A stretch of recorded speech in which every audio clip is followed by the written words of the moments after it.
Hello, how are you? I hope you're fine. I am too. I welcome you to today's session, and today we are in session 3, and that is module what? Module 2. I'm so happy to have you people around here. I'd missed you so much. Kindly let me know that you can hear me. Write it in the comment section.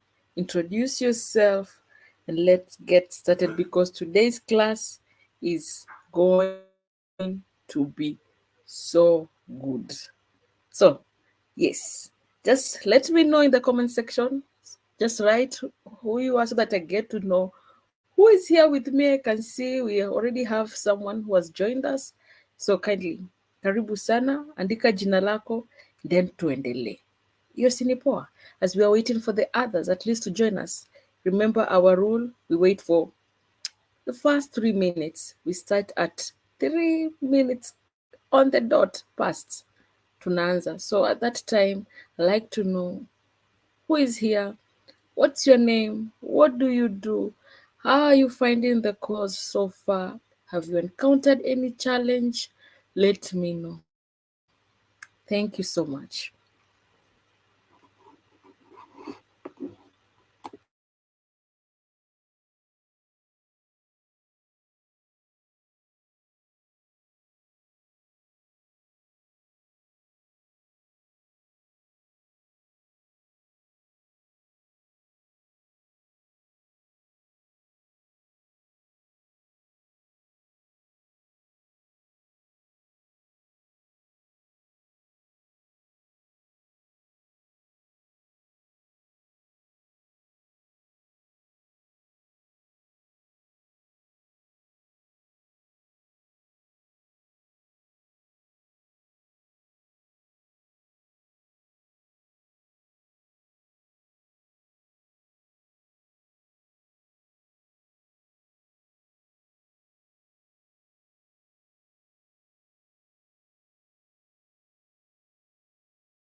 Okay, so let us start.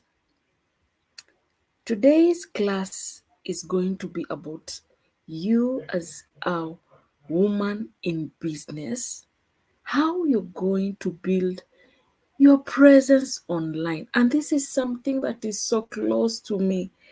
Why is that so? I think it is from learning this strategy that enabled me to know that I can get clients as a virtual assistant without the fear of losing them and being without clients. I don't know if you're following me through. I know that my Facebook account, because that is where I really love to do my work. I love Facebook so much because it is so easy for me to build a community there. Now, I have made my account to be like my live portfolio. If you go to it, that is where I document my journey. I pour out my frustrations. I share my projects. It depends with how I want that month to be for me. So when as months went by and then it turned to years, I found myself that because I had made my presence intentional, I would get more clients the same way I would get more trainees so that I mentored them. Now, my question to you today, we are here, we are women, and that's the whole thing of this course, that we want to empower the women. But I want to ask you this. Today I did 2 lives, one in TikTok and one in Facebook, and I asked a question. Are you intentional about your space online? How is your digital footprint? Is it good? How is your business thanking you enough for you utilizing what is given to you for free? I'm using for free here because for you to go live in Facebook, you don't need 1,000 followers. Have you ever done that? A perfect case study. The person who has shown people that, yeah, you can do this. Purity, the one of Mtumba, she sells both in TikTok and Facebook. She's got 2 phones. She's doing that. She's using that space. That space is free. When people are hating, when others are there wanashanga, my question to you is, are you deliberate about your space in online? And what is going to start us off for us to understand? I'm going to be reading questions and you're going to answer them because we have to know. You're going to put it in the comment section. Okay? I hope you can all see this. So let me just, this is part, by the way, this is part of your assignment, the task 2. And kindly, if you've not done even task 1, you are failing me, honestly. You ladies are just failing me. Now, let me ask these questions. Mahali uko sahi, where you are now, how many social media accounts do you have? The reason as why I decided to start this session with question so that we can understand when we start, because I have 90 minutes and this class is done. So right now, how many social media accounts do you have? Okay, uko na 3. Good. How many posts do you publish each week? Roughly, twende na ngapi? Aha, where do you want to go? That hapo ndio mahali watu wanga wanashindwa. Where do you want to go? Unauliza mtu hivyo and everyone anataka kuleta high, mtu anaweka either unrealistic goals, and I'm saying this with very much caution. Unrealistic in the sense kwamba, why will you say you want to make 100K per day yet you are doing nothing? That's why I'm saying unrealistic goals. Not that it cannot be done, it can be done, but hakuna action inakuwa implemented for that to become a reality. So where do you want to go? Ndiyo, sahi you are importing goods kutoka China, ile ya haba na haba, umeungana na some few friends, but then 10 months from there, what do you want? Christina, I want to be importing the whole container. Oh, good. How did you come up with that number? Is it equivalent? Is it correlating with bidii ambayo uko nayo? Zinaoana kweli? Ama you're just being unrealistic with the unicorn? Tuendelee. How many posts and stories do you want to make each? For you to say you want 100K per day. Strategy gani hiyo una implement? Will you be the one managing those accounts? Do you have it in you to manage TikTok, Twitter, Instagram, Facebook effectively? At what point do you think you'll say no? Right now, I need virtual assistant. I need a social media manager. I need a social media strategist. I need a graphic designer. Unafikiri I need a bookkeeper. At what point do you think utasema that statement? Will it be easy for you to delegate? I hope as I'm asking these questions, unajifikiria, si ati umeketi unaangalia screen. No, unajifikiria, by the way, ile panye enterprise yangu, by the way. Tuendelee. Message applications. Where are you now?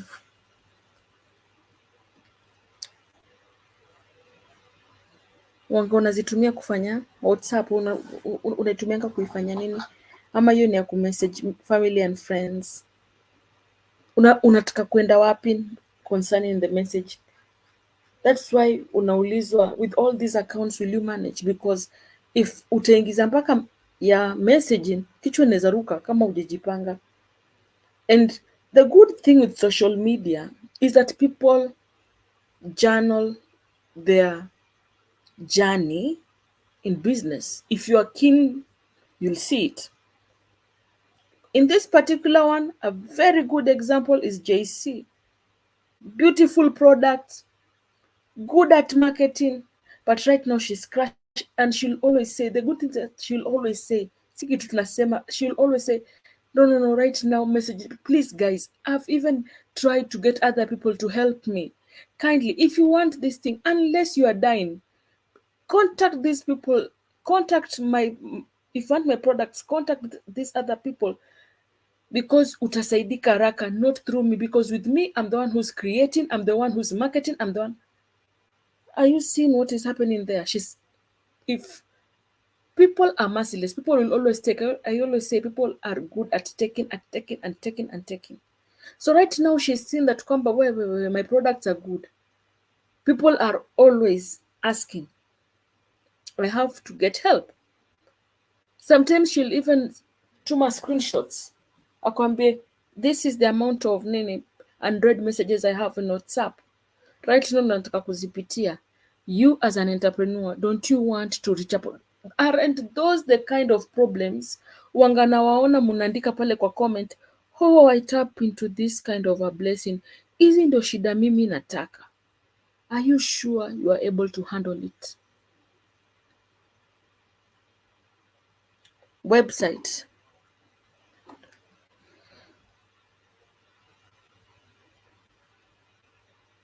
Uko nayo? Are you thinking about it? Do you even have a landing page? When it's one page, it could be a landing page. Nilikwambia you don't even have to have that domain kwanza. You start with whatever is there. How many have seen that landing page ukitaka kuregister this course, where mpaka my YouTube video iko hapo nakuambia vile uta log in, uta sign up. The first link I sent you. How many have seen that? Kindly let me know. How many have seen that link? Ulipo click ukaenda ukaambua do you want to register, ukaambua weke email yako and click that registration. That is called a landing page.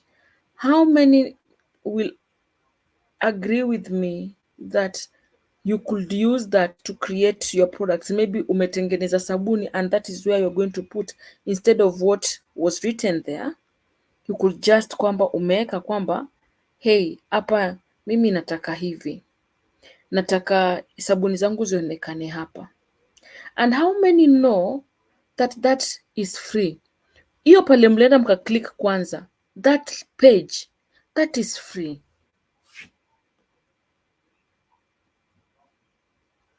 That is free. As a business person, don't you need it? I would like to know.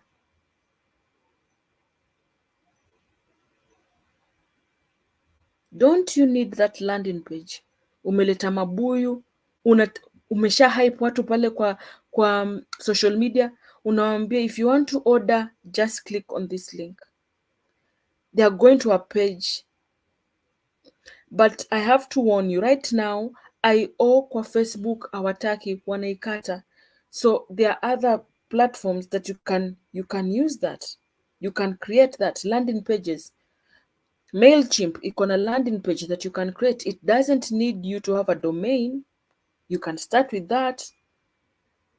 That's why you say landing page. And if you were to ask me, just a minute, if you were to say, Christine, but oh Christine, kutaendaje? Just I want to show you something. I want to show you something. Just a minute. Yeah. I want you to see it so that you know people just are joking. Hii biashara ni ndogo sana, hakuna vile inaweza nisaidia, something of sort.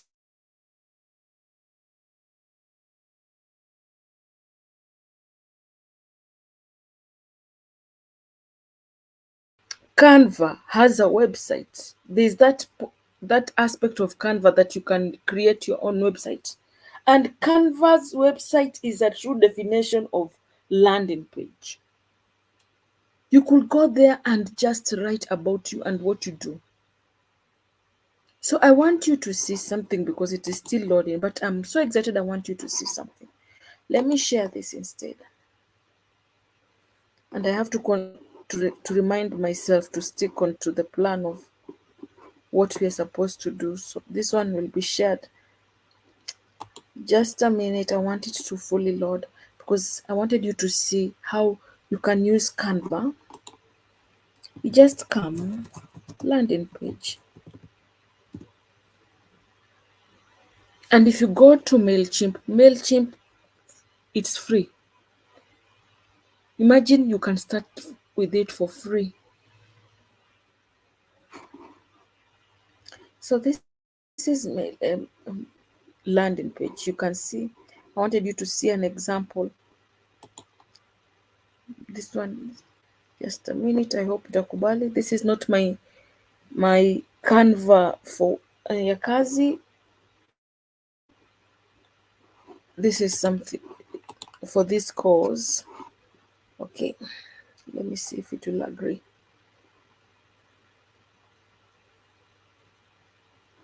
You can see if, let's say, umechukua vitu from Alibaba zimefika, you can just come and create. The good thing with Canva is that you just edit. You can edit, take a template and edit it. Just edit, there's no problem. The internet is misbehaving, but you're getting what I'm trying to tell you.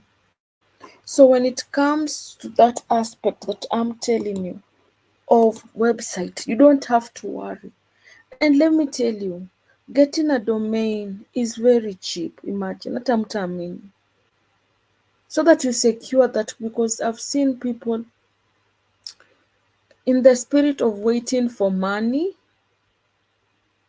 someone else maybe alikuwa na the same name and they went and registered and they took it away. Like right now, I've not sat down and created my website.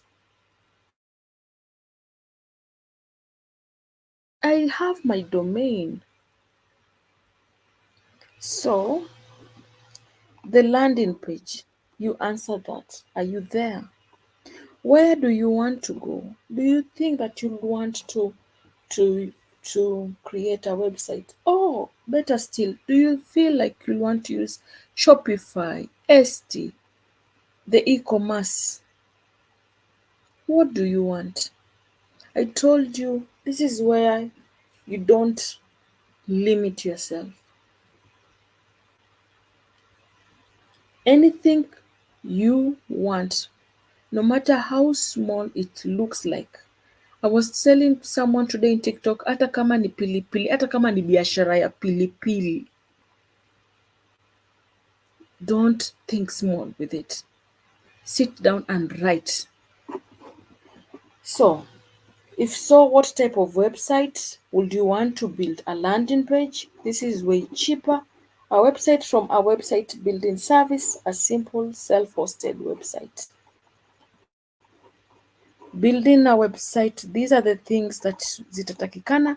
I told you that we were going to start with me asking you questions, and those are the questions that I wanted to ask.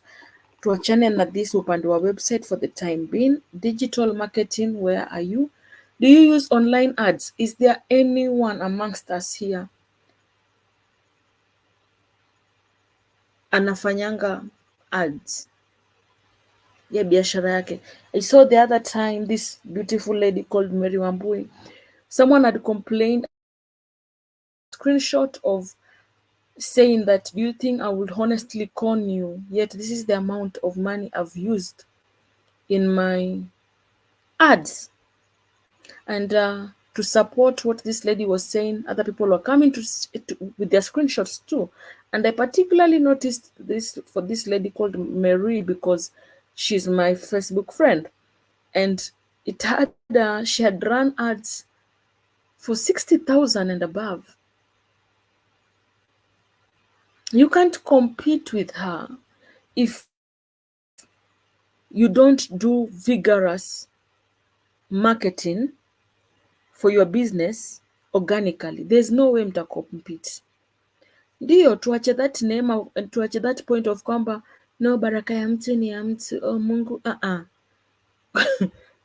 there's that aspect that I know, but there's no, it's unfair competition at that point, because this is someone anatumia pesa yake kutafuta pesa cumulatively mpaka imefika 60k. You tell me.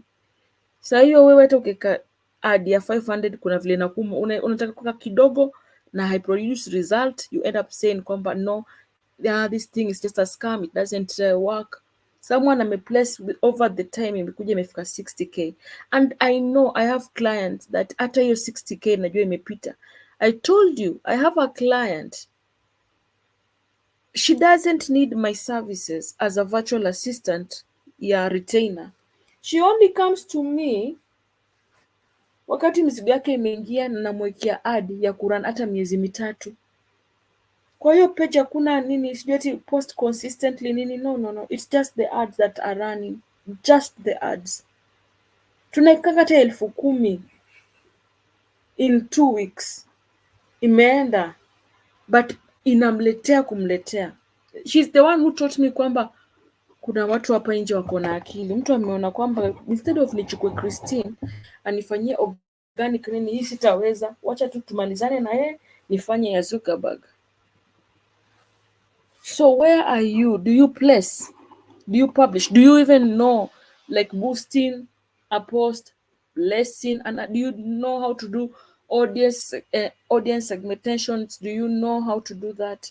Do you know how to go to your Facebook and just look at it the professional mode and know kwamba okay, I want to place this ad, so these are my clients. Or kumbe there's no need of me saying that I need clients in Zanzibar because I don't have anyone from there, so I'll target this region. I want watu wa Nairobi ndo wafaidi, so let me target watu wa Nairobi. Do you know how to do that? Are you taking advantage of the Meta Business Suite?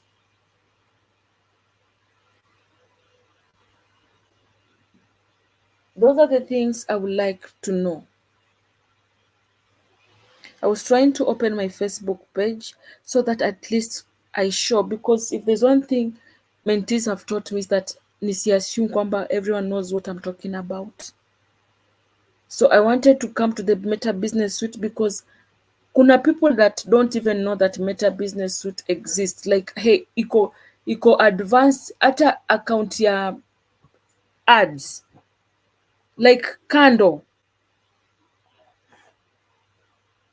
So those are things that tomorrow, because I don't have a class tomorrow, I'll try and shoot it just the way I went ahead and shot the other one, ile ya Google My Business.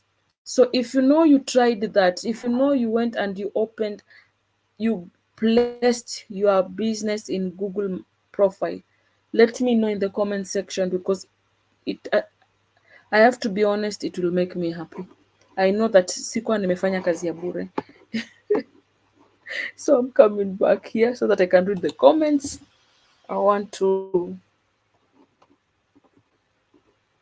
read the comments. Okay. So Jacinta is very active. Thank you, Jacinta, for being active. I really appreciate you. Jacinta says,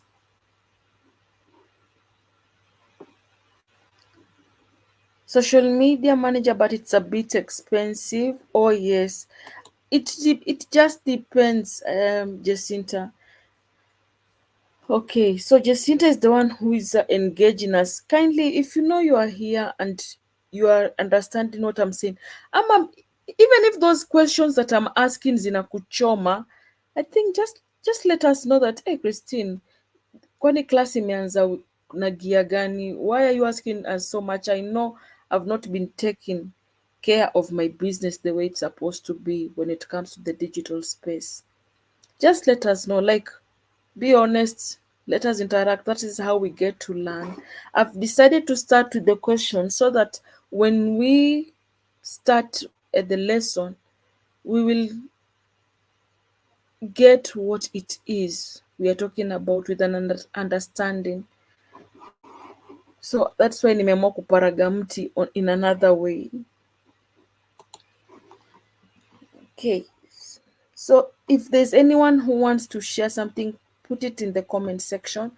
And when we come to your advertisement and campaign, who are your target customers?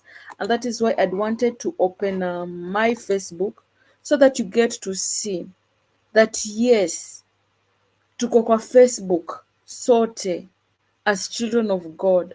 But there are people who are not interested with the likes and reactions of a post. If you get anyone who is always interested with the likes and posts, I know it is a key point in, like, indicator, inaonyesha kwamba something good is happening. But if it is not converting, honestly inakwanga ni kama kazi bure. If this thing is not converting, if this thing is not bringing us money, if this thing is not making us sell what we have, surely it's going to be kazibure. So if I share this is a page of my Ajab house, and umeona inakuuliza who the target market unaijua. Apart from you defining your buyer persona, there are things that don't lie, and one of those things that don't lie is numbers. Numbers don't lie. Numbers don't lie. Hata when you are a social media manager, that report, monthly report, is very important, because your client needs to know kwamba, are you sleeping on the job ama. So numbers don't lie. So when we come here, you can see the professional dashboard. The professional dashboard is there. Not many people hata wanajua kwamba ina exist. This is I last posted in this page, I told you people, in 2021. So here it is dormant. Haifanyi chochote. I use it now as kufundisha my mentees. So when we are talking about the target audience, the audience are here, the clients. When I'm placing an ad, because when you're placing an ad, this will be very important. Not just in social media, even in Google, you have to know your inasema nini, the audience, based on what the activity that is happening on your page, the numbers zinasema nini. And you can see here in my page, 80%, 89, that is almost 90% ni wanawake. Why? I used to sell nguo za watoto. I know men shop, but you cannot compare it with the rate ya wanawake. Mwanamke, when she's expectant, she's already shopping, something that it's exciting her. So you can see these numbers don't lie. Clients wengi walikuwa wapi? Nairobi. Why would I want to put Mandera as my first choice when I'm placing an ad? Numbers don't lie. Always remember that numbers don't lie. So those are the things that I want you to think of.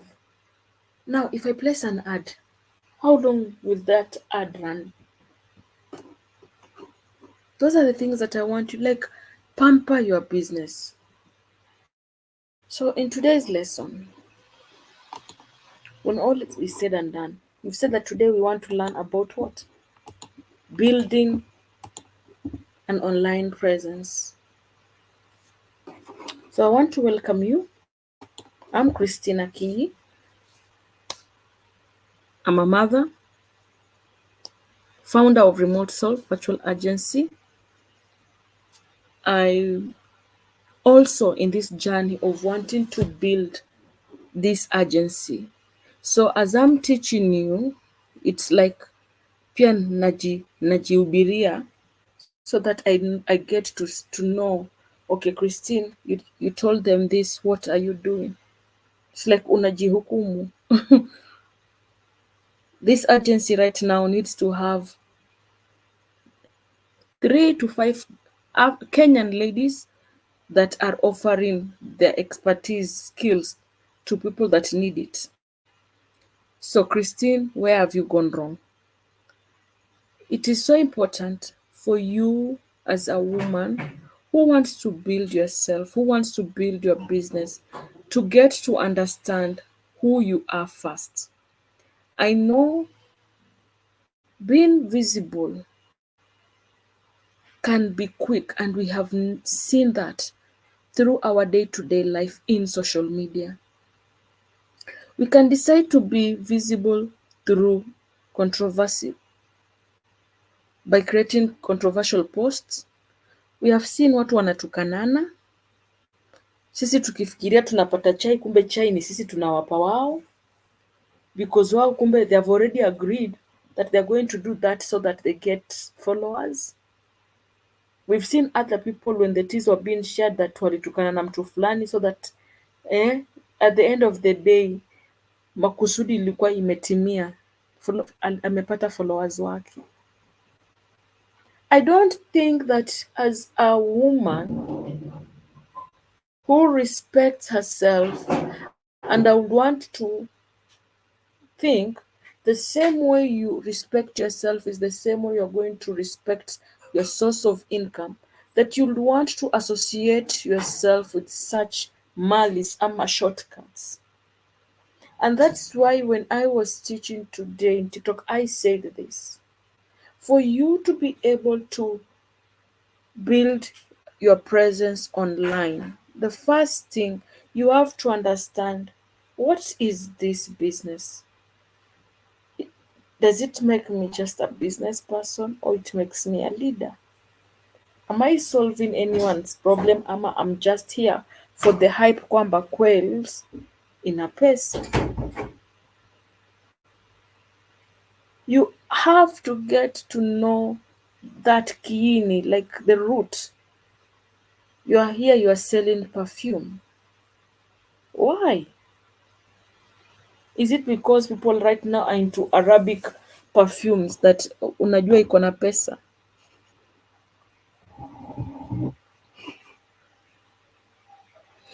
Let yourself sit, and I don't care how long it's going to take you, but you have to sit first and know. You have to be honest with yourself.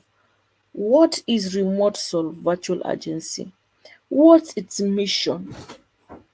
What is vision? What its core values? Because when you go to the online space before defining who you are, it's going to be chaotic.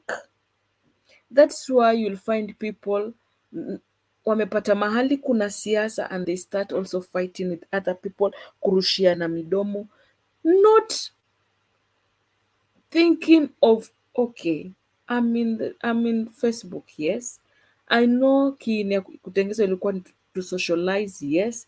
But by me doing this, what is it doing to my brand? I won't want nitukanane, let's say, with Christabel.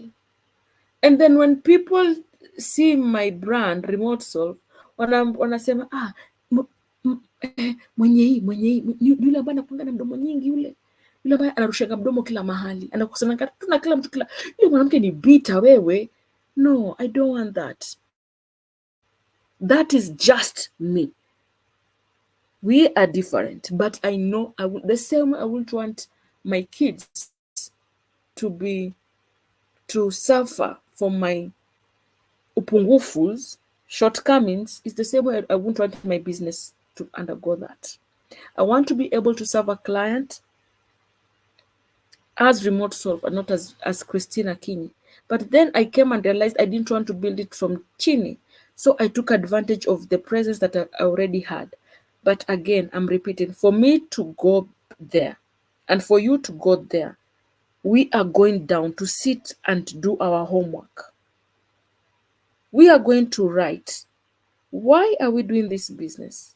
What's this business overview? What's its mission? What's its vision?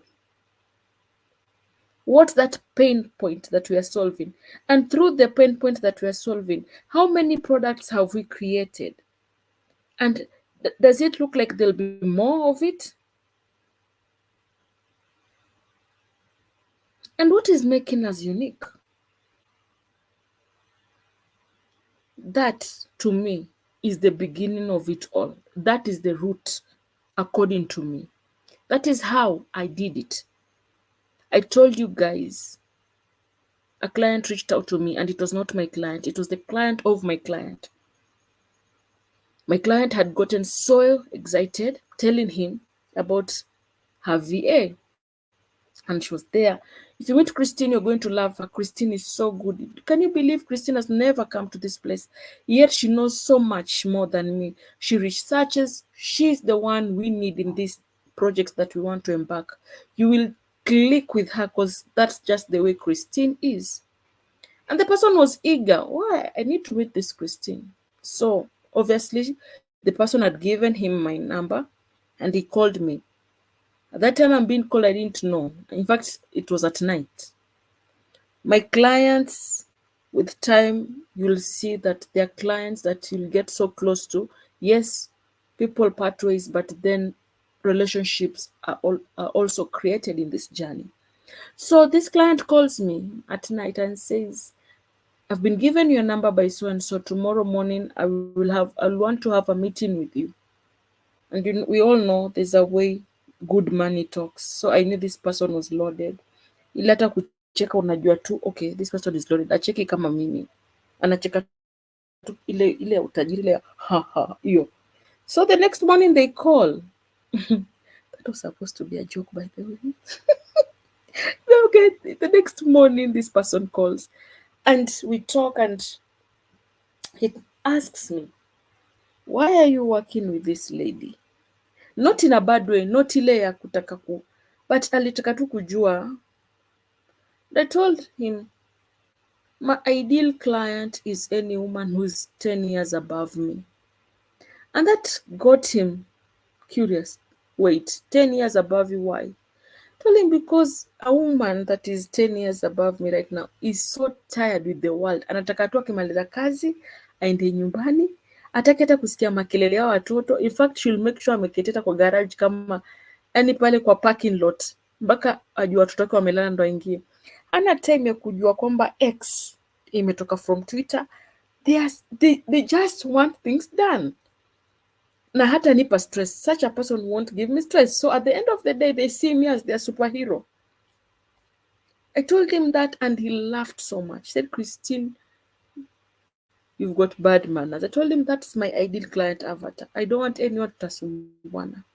I want someone who'll appreciate that I'm bringing balance in their life. No, don't worry. I'll do it for you. You wanted to book? Why are you doing this and I'm here? No. You want to do posters? I'll do it for a whole month. Okay. And why do I send the invoice? They don't care about the money. They've done their mistakes. They've learned from their mistakes. Right now, they just want peace. In fact, that's the word, peace. And for someone who wants peace, we can all agree. Hawatakangi kitu ambayo inafanya ngwe ambayo ita interfere with that peace. So I'm there. Mimi, I'm the one who takes ngwe from them. That's my ideal client avatar. So I had to know, for me to have told you that you've already gotten the concept of what problem I'm solving to them. So you need to do that. You be honest with yourself. You write it down.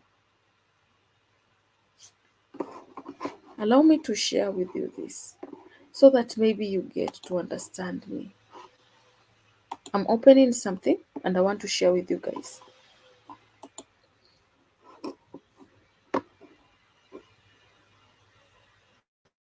I just want to share with you something here very quick before we get huko mbele.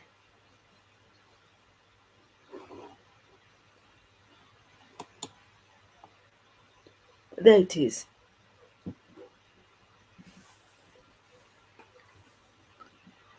I have this vision of making it possible for any remote worker to be able to travel and enjoy the world, if you put it that way. And this dream or this vision has been brought about by being the first. Most of us remote workers, if we are to be honest with ourselves, we are breaking cycles. Maybe, probably, we're the first ones to start working from home and earning, and the relatives wanashangaa, huyu anatengeza pesa aje, hata huwa hatoki nje na pikipiki tu ndo zinapitana hapa kwa gate zikimletea vitu. We are the first ones, most of us. Okay, let me speak for myself. I'm the first one. I don't know about you. So because I'm so much into the business of a woman, because I'm a woman myself, I came up with this name, She Leads. And it's not about leadership per se, but it's that you are breaking something. You know, if you get me, please. So I was thinking of maybe that safaris for first born daughters. I come up with a package. You're going to travel. Those ladies kwa chama, come up with a package, you travel. And in this travel, it's not just travel like that, but it has got retreat, kumasajiwa, learning. And I don't know if you're getting me. Now, for me to do that, I needed to sitaki tu create things and then I start posting. That one will bring chaos when you step in online, because when you step into the social media space ama online space, makelele tends to be a lot.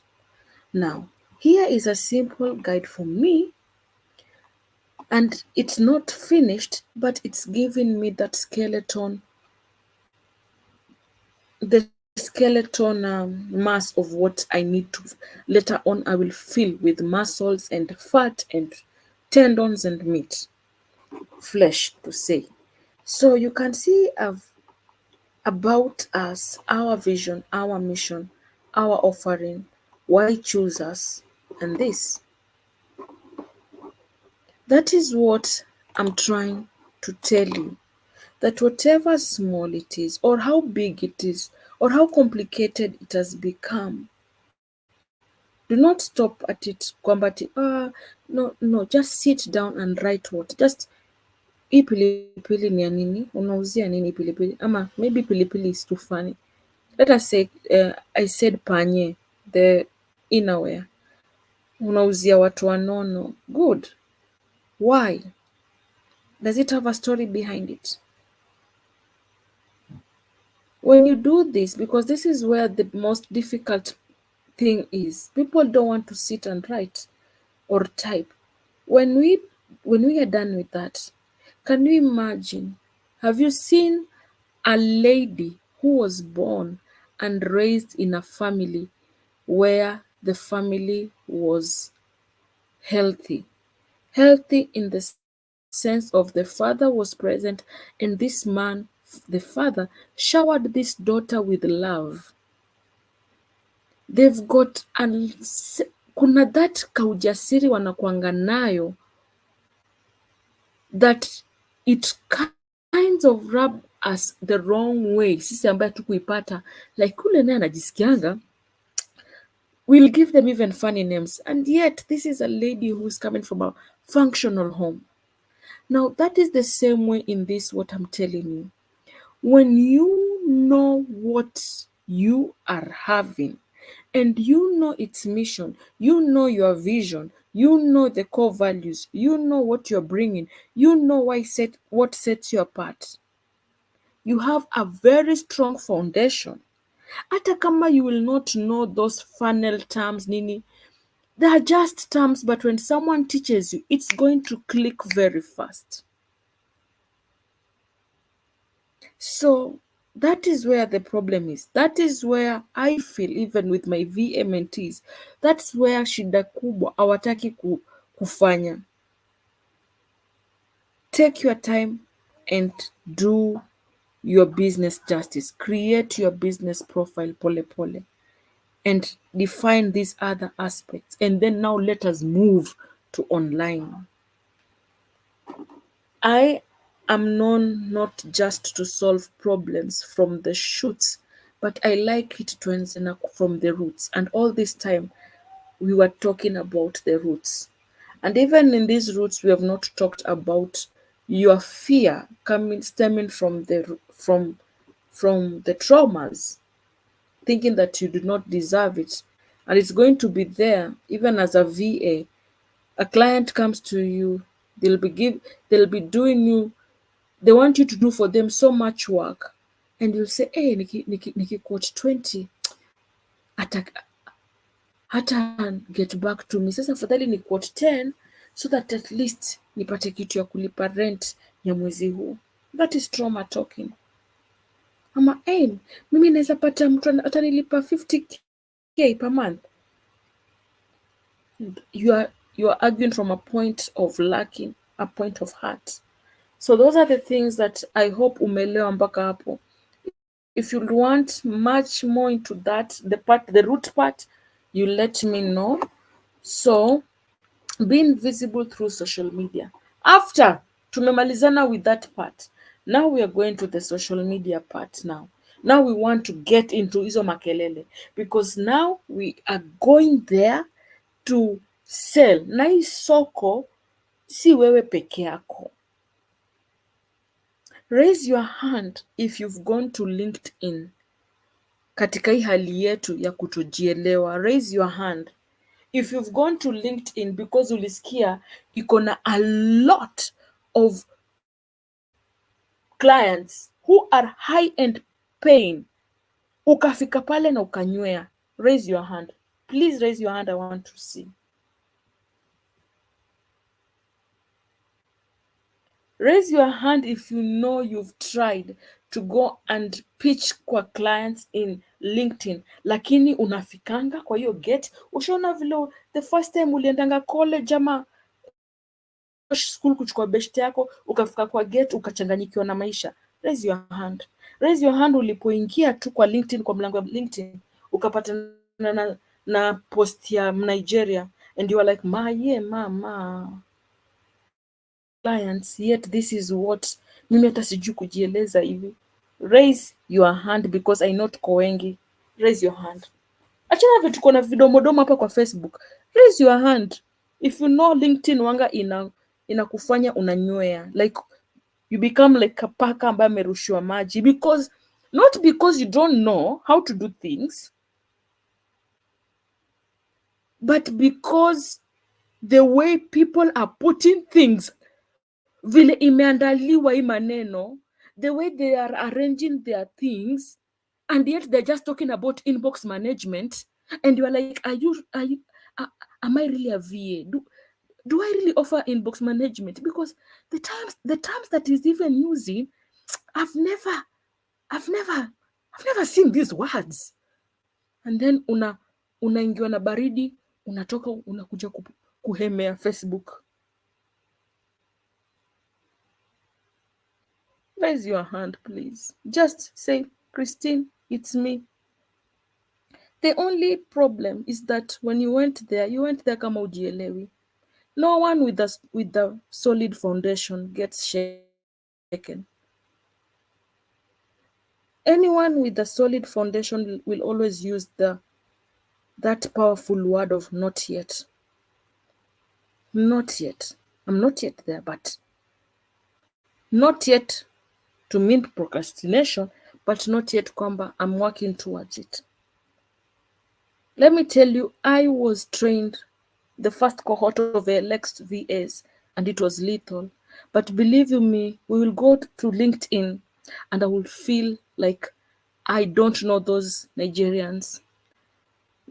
Remember Philippines, Wanga wamenyamaza. This one I'm talking from a point of me being a VA. I told you in my class, I'll teach you women in digital business from an angle of being a VA because that's where my experience is. And Philippines are quiet. It's the people who blow trumpets for them. Nigerians are the ones who blow trumpet for themselves. So you as a Kenyan, you feel lost. You feel like kuna makelele nyingi. On the other hand, the clients wanataka Filipino. This side, the VS wanapigipigia tarumbeta. Those are the Nigerians. As a Kenyan, you'll feel lost. I remember getting out of LinkedIn. Nilitoka mbio kama nimekimbia nikasema I'll go there kwa wakati najielewa. And that is how I started going to Upwork, not to apply, but to read at the job descriptions and see what the client wants and go and work on it. Kwa hivyo client akisema I need someone who is proficient in Kajabi. What is this Kajabi? Let me go and see what Kajabi is. That is how I built myself. Right now as we are talking, ndo nimeanza tena kupost kwa LinkedIn actively. And even when I was silent, and I will go and put my few posts there, I still got jobs through LinkedIn. I'll see someone, comment on, and then reach out to them from a genuine heart because that's just who I am. I love genuine connections. I love genuine connections. The power of understanding what it is that you have. What problems are you solving? Digging deeper to that so that tukifika hapa kwa visibility, nothing will scare you. So let us take an example of Joan. And I gave this example kwa Facebook. Joan is selling wigs. Joan, wig zake anauzia cancer patient. Specific, that is her main primary customer. Wapatane na Grace wako Imenti House, the same duka, wote wanauza wig. Do you think Joan will be scared kwamba Grace pia anauza wig if target audience ya Grace it's generally kwamba wewe ukwe madhe, ukwe bora tu uko na pesa yako kuja uchukue wig? Is there a competition between these two people when Joan has described, she has niched down, my wigs are for cancer patients? Won't it be easier for Joan to get more clients because anajua who her client is? Even when she wants to create strategies, even if she wants to create, she's looking to venture in a partner up with a bigger organization, it will be easier for her. She'll reach out to hospitals. Are you seeing what I'm telling you? By you knowing this, you'll be able to know that we might be doing the same thing, but goals zetu ziko tofauti. My clients are not your clients. Sote tunauza panye, wewe unauza mtoto, mimi nauza watu wanono, wale kabisa Christine size. Competition inatokea wapi? Huyu anauza za watoto, wewe unauza za big mamas. competition inatokea wapi? But if you don't define that, it's going to be a problem. Utakuwa ukiona mtu yoyote tu, unaona tu mtu yoyote tu anauza suruali, umeanza kufurisha mdomo. It's affecting you, it's affecting your energy, you can't even create content. Una create content that is just content makelele, but not a good content marketing ambayo ina convert those posts into money. Utakuwa busy unafuatana na zile mawe wanga zinarushwa pale Facebook, umeenda kwa hii team, umeenda kumwambia hii team amesema hivi na hivi na hivi. As a grown up woman, uko hapo like, kwani ukufanya uko primary? You are going there, amesema hivi na hivi, because you are seeking attention. Akuje a comment pale, achanani na yeye, and then you feel ndio nimechangia. Sasa business yako kule hata ujui kumbe mission ya business ya business yako ni nini, core values yake ni nini. You're competing with someone that hata kabisa. I want you to see these ladies ambao wanauza herbs, either mafuta, skincare, nini. Look at the way kuna wako na vile I won't say palziwalzi, but kuna that kuelewana kidogo that is there, because their target audience are not the same. At a healthy competition, you cannot attend healthy competition if you don't know mwenyewe unataka nini. That is the challenge. So if we ignore this other part and then we come and learn all these things, hakuna kitu itakusaidia nayo. The root still imeoza. Hujajielewa, hujajua business yako ni nini. You've not even aligned it to God's will for you. How is that going to be possible? So, social media and business. What social media tools do you use here? Yvonne anasema Panye, I've never heard of Panye before. So as I'm reading this, kindly you write to me what social media do you mainly use, as we are putting this here so that we get to see. Tukicheka. Jacinta anasema yes. Can you kindly talk about copywriting, WordPress? Zimenishinda kuelewa. That is not my forte. Imagine I told you virtual assistant assistance is so wide. This is not my forte. No, it's not. The same way digital, the specialist digital marketing, that I will tell you, go and follow Jen Jambi. She's so good in that. I follow her too, because there's a way she explains to me that I understand. You have to accept what God has blessed you with. So copywriting, that's not my thing. I follow a lady from Lebanon. We worked with her for some days and then tukachana, but I follow her content on that. She's very good in it. So I will give you her name. You go and follow her in LinkedIn. She's very good. Very good. If this is something that you think you would want, Yvonne, let me know so that tuone vile tutamu approach, so that you intern for her and learn some things. And another lady from South Africa too is good in this. Those are not my strongholds. Building online presence, very important, very important. People are always waiting for your downfall and they come in. When you define what I've told you, imagine hata utakuwa you don't partake in those wars. Why would you partake with those wars? Yet you sat down and God gave you the map of what you're supposed to do. Panye, never heard of that name. Oh, as we call Nini Panye, ama Duruare. So to make it interesting, I just say Panye Enterprises. On Trauma Talking, it's me. I used to be like that. Okay. Thank you, Susan. God bless you so much for me.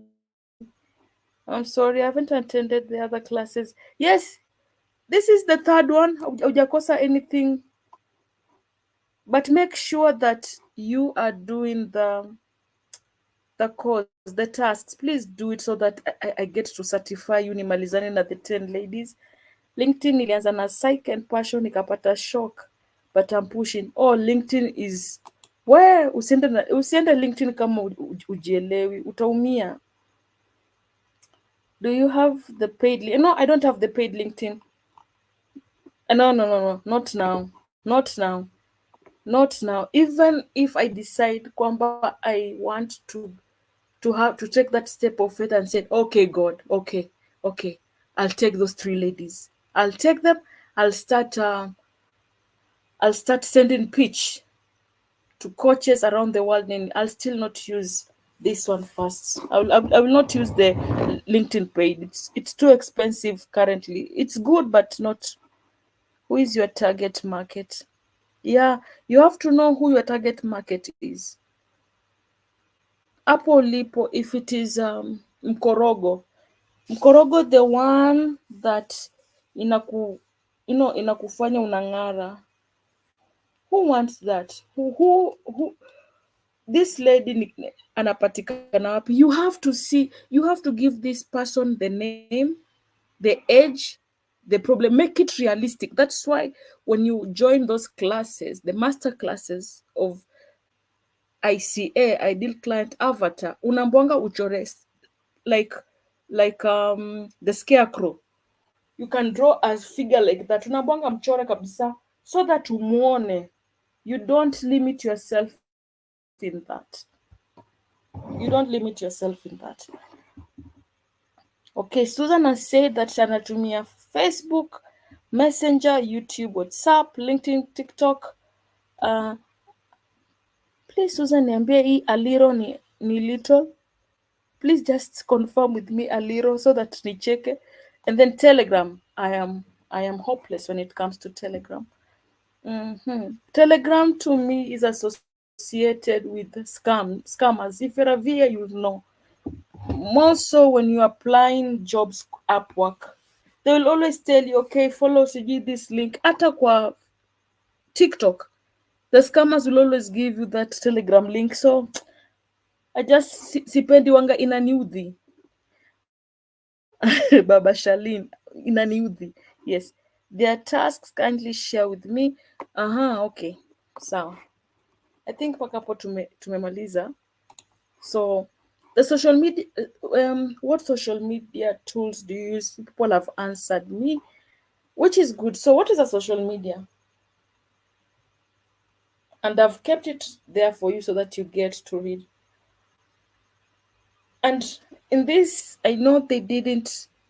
If it were me, I would have underlined, put it in bold, italize it, all those special effects I will do to this thing here called interactive. Such a powerful word.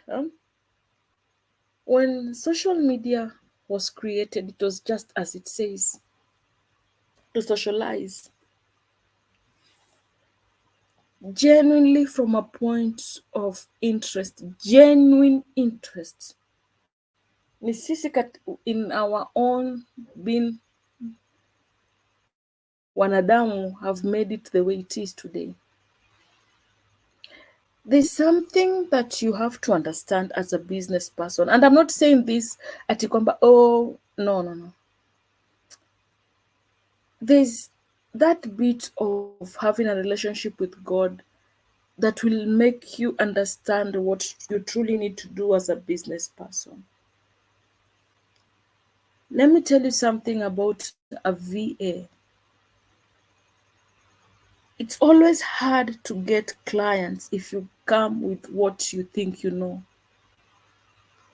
There are clients you'll bag not just because you're qualified, but because of the way you presented yourself to them. Human beings at this point, ukweli ni kwamba we've been hurt. Hata when someone is genuinely trying to get concern over you, you look at them with that side eye like, unataka nini from me, that thing.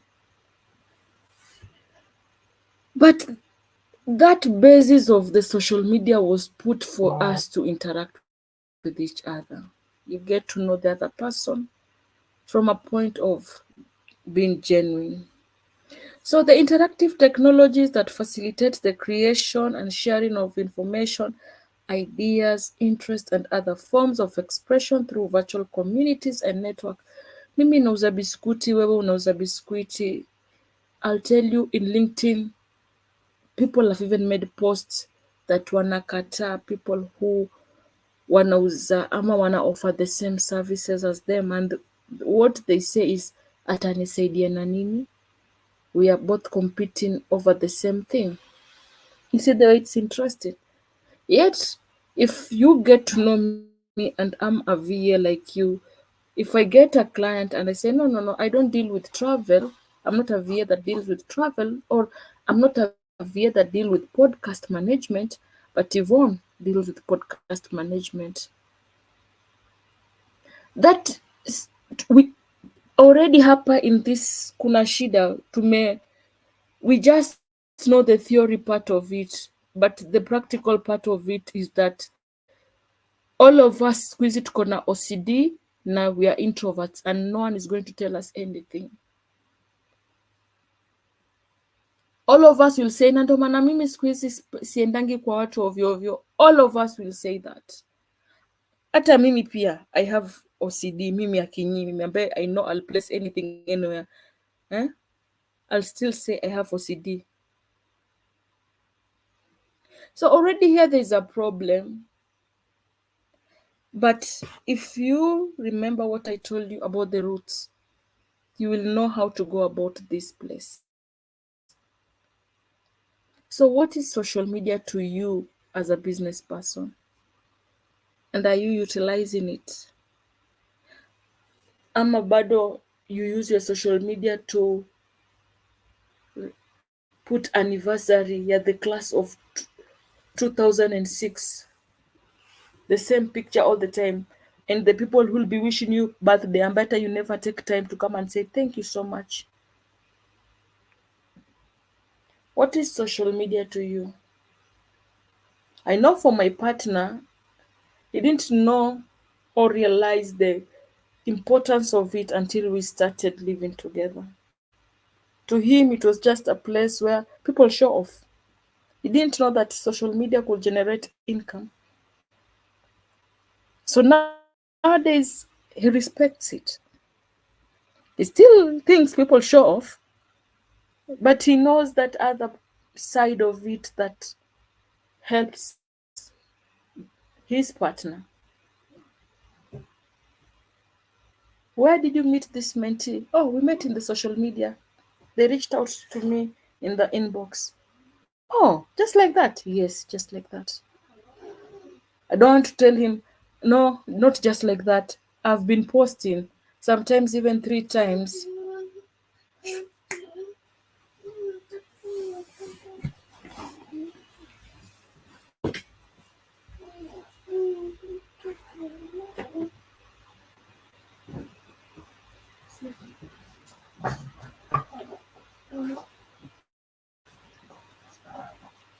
Sorry about that. I'm back. So, where was I? I was telling you that what is social media to you? For different people, depending on the exposure and how much they've committed themselves to dig about it, in tofauti. So I've asked you what platforms you're using. And Susan told me Facebook Messenger. Yes, and she said a little, it was funny. Twitter, their task. No one has answered apart from that. Okay. And how do you use them? That's my next question. How do you use these social media platforms? How do you use them?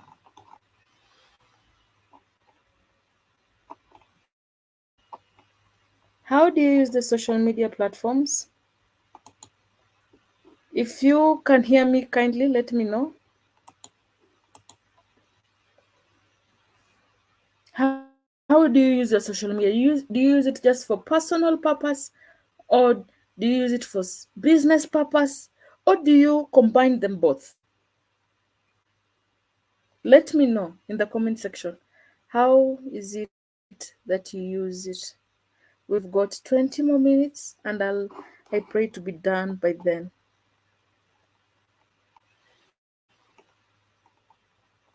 How do you use your social media platform? You talk about VA things, good.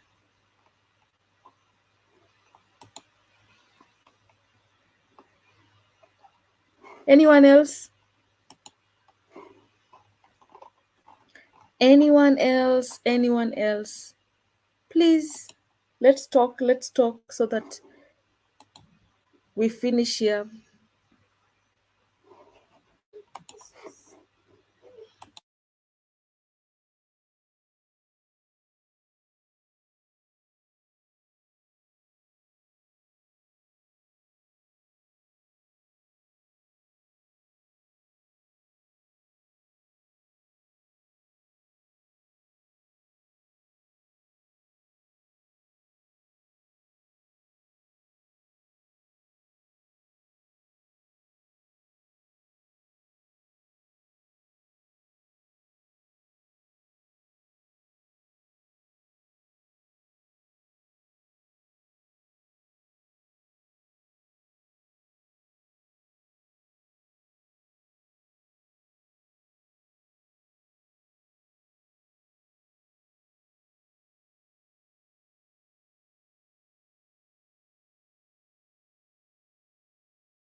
Okay, I'm sorry about that. Uh, I was dealing with some issues with my son. Okay, so how do you use them? Do you use them professionally? Do you use them personally? With me, I know I use them interchangeably. Like if you go to my wall, I told you that's a living portfolio. I do both. And there's a way Facebook has done that when you want to be, you see, when I'm talking about VA, I put the folder there. So that all things that I'm talking about, VAs, mentorship, you'll find them if you click on that folder. Everything that I'm talking about, the agency, there's a folder. If it is funny, I'll write there, just me, pure thoughts, just like that. So those are things that I make, like I'm using them both at the same time. You have to know how are you using this social media. Okay? So you can see for personal purpose, for business purpose. You have to know. So your business is here, and existing and potential clients are here. How will you put your content so that they're able to know at what point you're talking about you, and at this point, okay. Some people have mastered the art of, like I've said, using them at the same time and then selling to you without mentioning a price. That's also a skill. If you look at all these people that you follow, that you love, how they are conducting their business most of the times, they'll market without putting the price, and they will not tell you, check your inbox. No, they'll not do that. You are the one who'll come there and say how much, and they will answer you. Because they know that when they sell to you Apple, you'll be like, unaikla sana nauza. You see, the person who all, like unauza trousers, but upigi story yoyote. You're not even going to advise people on how you as a plus size trouser this ama kujua waist, na the length and the height. You don't advise on anything. People tend to get bored. That is if you're selling in Facebook. If you're going to do it in Instagram huko, that can be allowed. You can just be posting pictures and mtu akikuja anaona the price. You have to know where you are and how that content will be put. And that's why we say, if you are a client and you want a social media manager who knows how to tackle all social media platforms, you are lying to yourself.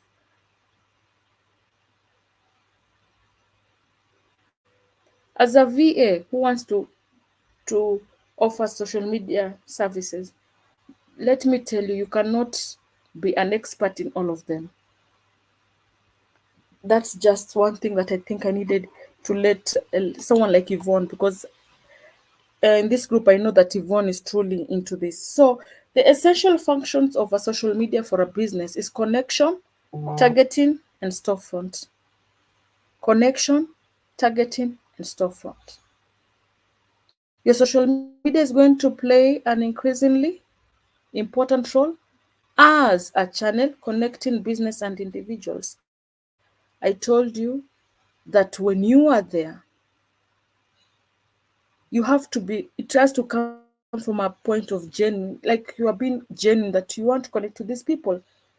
For crying out loud, you are the one who has a solution to their pain. And when I have a solution to your pain, I come with you from a point of empathy, Pia.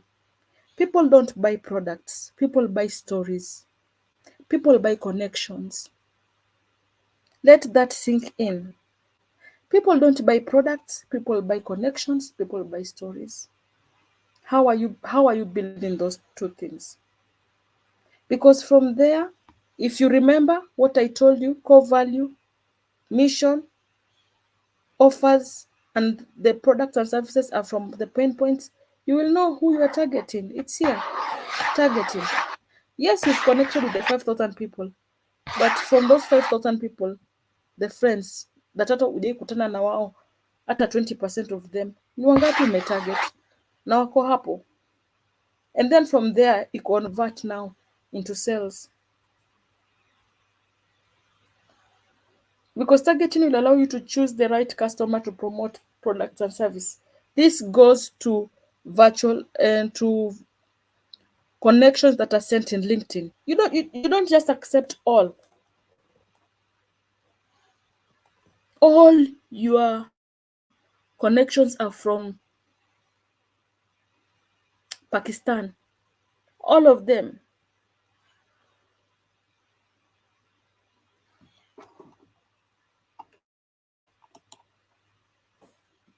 So next time when we meet, we're going to learn about the different kinds of social media. The social one, the blog one, you have to know. Okay? And that will be on Wednesday. So today, as a class, I'm humbly requesting you, go to your course, enter module 2 and start doing it. So that on Wednesday we can take it over from different kinds of social media.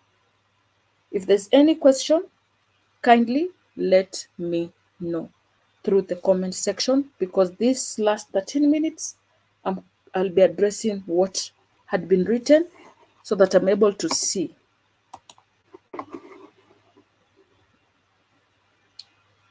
So Yvonne said in her social media she talks about VA things,